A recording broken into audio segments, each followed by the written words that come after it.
My name is Diane Whitfield, and I'm 42 years old. The phone call came at 11:47 p.m., and the moment I heard my mother's voice break on the other end, every nerve in my body told me this was the night everything I had built would be tested. "Diane," she sobbed, "your father collapsed. They think it's his heart. We need you to wire the deposit tonight, or they won't even admit him." I sat up in bed, so fast my head spun. I asked which hospital. She named one 2 states away, one I had never heard her mention before. I asked for a number to call the unit directly. She said the nurse's station didn't take outside calls after hours. I asked for my father. She said he was unconscious. Something cold moved through my chest, not panic exactly, more like the feeling you get when a structure you trusted shifts half an inch beneath your feet. I didn't send the money that night. I told her I was getting in the car. Before I tell you what I found when I actually got there and what my own sister said when she thought I couldn't hear her, tell me, what time is it for you right now? Where are you watching from? And what's the weather like where you are? I'm curious to see how far this story will travel. 3 hours before that call, I had been finishing dinner with my husband Marcus, talking about nothing important, the kind of ordinary evening I didn't know I'd miss until it was gone. My family had always treated my stability like a resource to be mined. I run a small accounting firm in Ohio. I built it from nothing after my first marriage ended, working weekends while my daughter did homework at my desk beside me. My mother, Carol, called this Diane's lucky streak. My younger sister, Patricia, called it Diane forgetting where she came from. My father, Robert, mostly stayed quiet, the same quiet he'd used my whole childhood whenever Patricia needed defending and I needed explaining. Patricia had a pattern.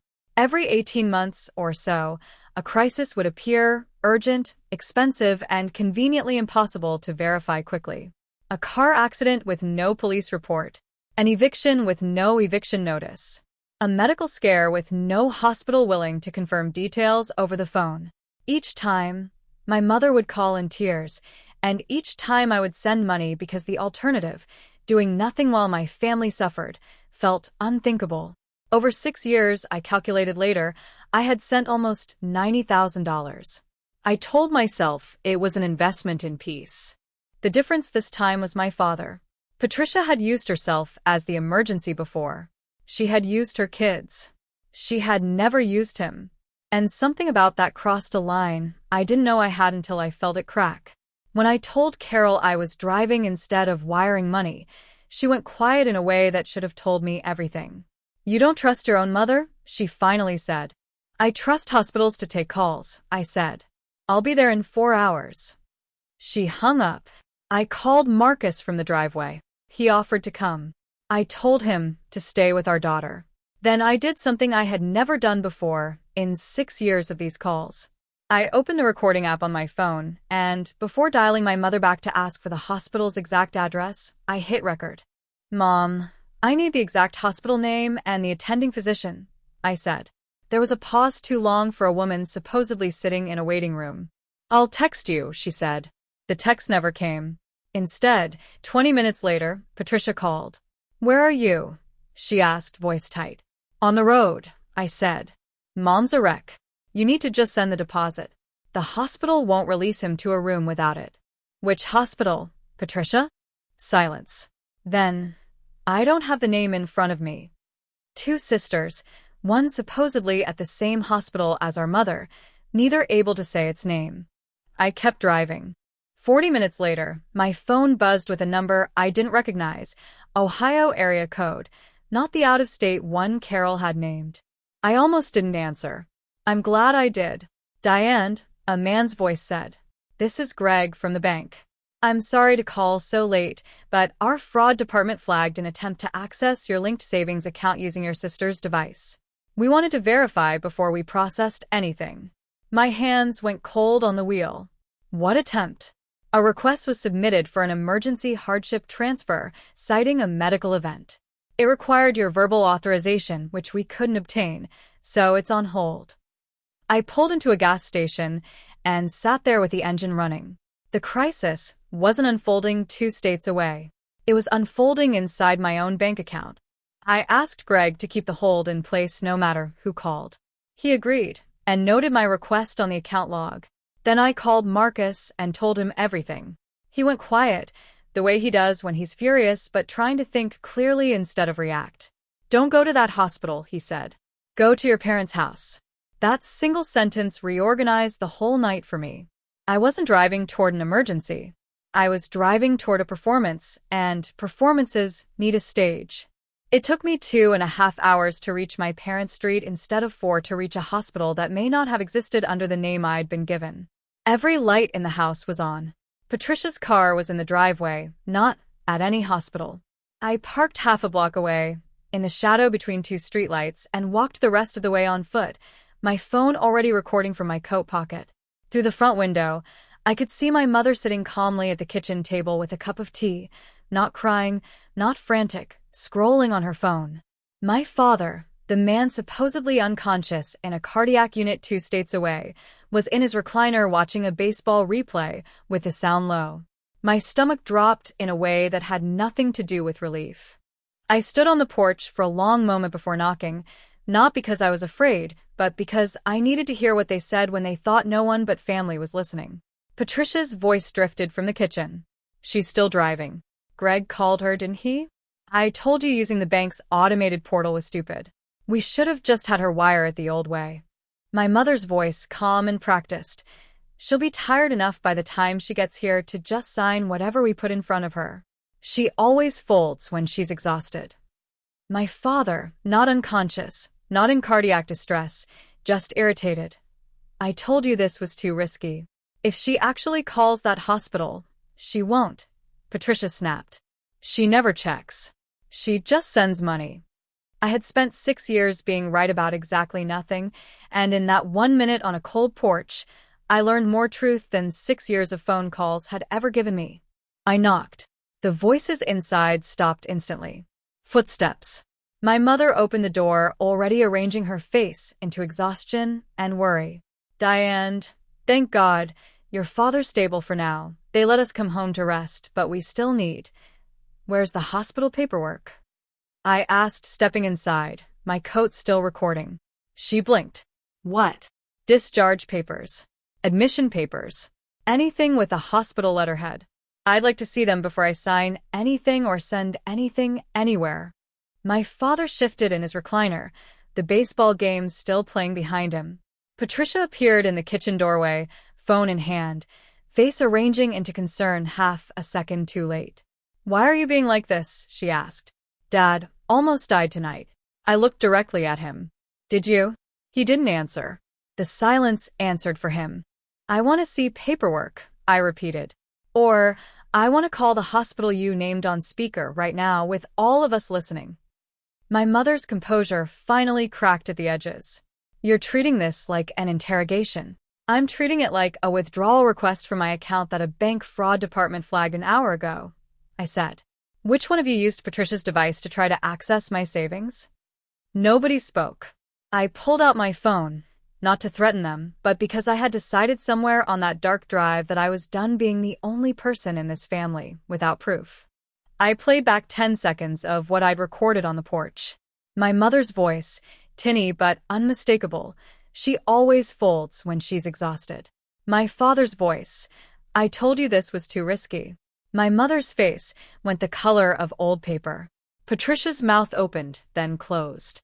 My father finally muted the television, which felt, absurdly, like the loudest thing he'd done all night.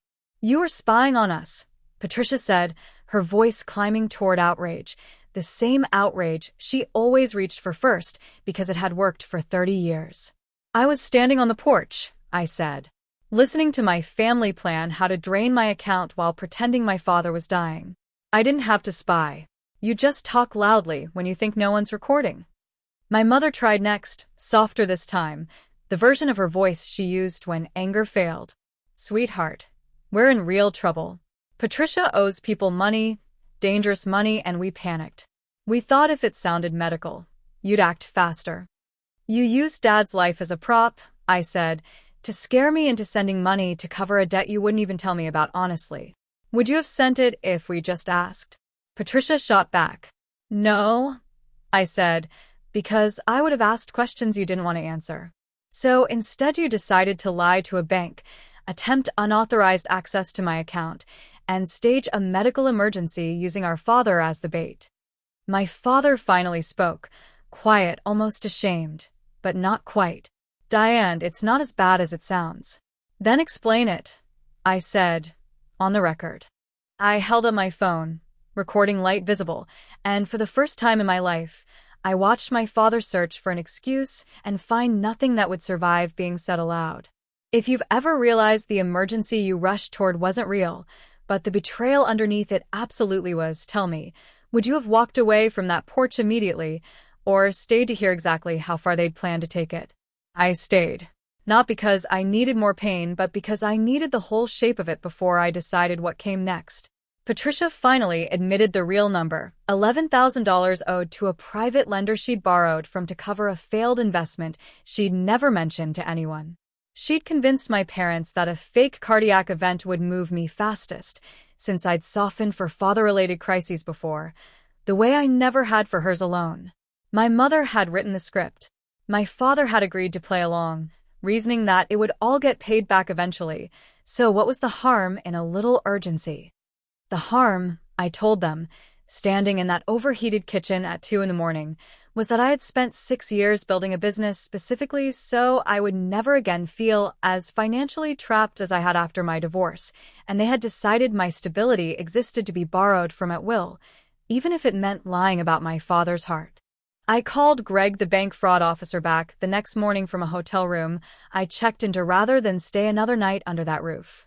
He confirmed the unauthorized access attempt had originated from a device registered to Patricia, using personal information she'd have only gotten from family conversations, my mother's maiden name, my old security questions, details I'd shared at holiday dinners assuming they were just family small talk, not future attack vectors. The bank flagged it as attempted fraud and opened a formal case. I provided the recording voluntarily, which the fraud department said strengthened the file considerably. I also called a family law and financial fraud attorney, a woman named Renata Cole, who specialized in cases exactly like this, family members weaponizing emotional leverage for financial gain. She listened to the recording twice without interrupting, then said something I've repeated to myself many times since. This isn't really about the $11,000. It's about the fact that they were willing to fabricate a medical crisis involving your father's life to get it. That tells you the ceiling on what they'll do next time. Renata helped me file a police report for attempted financial fraud and unauthorized account access, separate from any family dispute, treated purely as a financial crime, because that's exactly what it was. The detective assigned, a methodical man named Officer Reyes, pulled bank logs, device records, and the call history showing Patricia's number pinging cell towers near my parents' house the entire night she claimed to be at a hospital 2 states away. There was no hospital admission under my father's name anywhere in that state. There never had been. When Officer Reyes interviewed my parents and Patricia separately, their stories fractured exactly the way Charles and Rachel's had in courtrooms before them, each one assuming the others had covered their part, each one surprised when the details didn't match. My mother claimed she'd only gone along to calm Patricia down. Patricia claimed it was mostly Mom's idea. She just wanted Dad to seem more urgent. My father claimed he'd barely participated, despite being the one whose fake collapse anchored the entire lie. Patricia was charged with attempted unauthorized access to a financial account and identity-based fraud. Because the amount targeted exceeded the threshold for a misdemeanor, and because the bank's fraud department had a clean digital trail, prosecutors took it seriously. My parents weren't charged criminally. The attorney explained that knowingly assisting a fraud attempt without directly executing the unauthorized access fell into a grayer legal area, but Renata filed a civil action on my behalf for emotional distress and attempted financial exploitation, naming all 3. The case never went to a dramatic public trial. It resolved instead through a settlement Renata negotiated, restitution for the attorney and bank fees I'd incurred protecting my accounts, a formal acknowledgement in writing that no genuine medical emergency had occurred, and most importantly, a permanent restriction preventing any of them from being listed as authorized contacts, beneficiaries, or emergency parties on any of my financial accounts going forward. My mother called twice during the proceedings, each time opening with some version of, "We're still your family." I let both calls go to voicemail. I'd learned what I needed from the version of my family that operated best when nobody was recording. 6 months later, my actual father, the real one, not the prop in a staged collapse, had a genuine minor health scare, a bout of pneumonia that put him in the hospital for 3 days. I know because the hospital itself called me, listed as next of kin from years earlier, an oversight no one had thought to correct. I drove the 4 hours. I sat in the actual waiting room. I spoke to the actual attending physician. I did not send a single dollar in advance, and none was needed, because real emergencies, it turns out, don't require a deposit wired in the dark before anyone tells you which hospital you're going to. He recovered.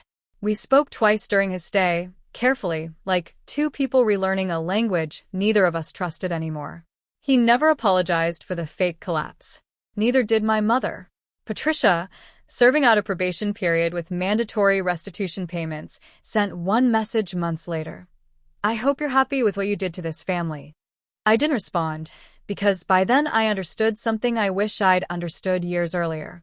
I hadn't done anything to this family. I had simply stopped financing the version of it that needed me asleep, scared, and unquestioning to survive. I still send a birthday card to my parents every year. I still answer if my father calls, alone, on his own line. I do not answer group calls. I do not send money without independent verification, ever again, from anyone for any reason, no matter how urgent the voice on the other end sounds. Love, I've learned, does not require you to disable your judgment. It especially does not require you to wire money into the dark because someone you trust told you the hospital wouldn't take calls.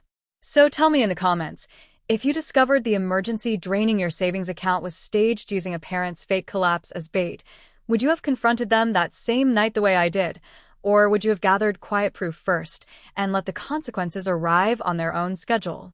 Thank you for staying with this story until the very end. Please remember this video is entirely fictional, written for dramatic and entertainment purposes only. If it reminded you of anything in your own life, we hope it reminds you that real love never asks you to stop asking questions, and that the people worth trusting are the ones who can survive you checking.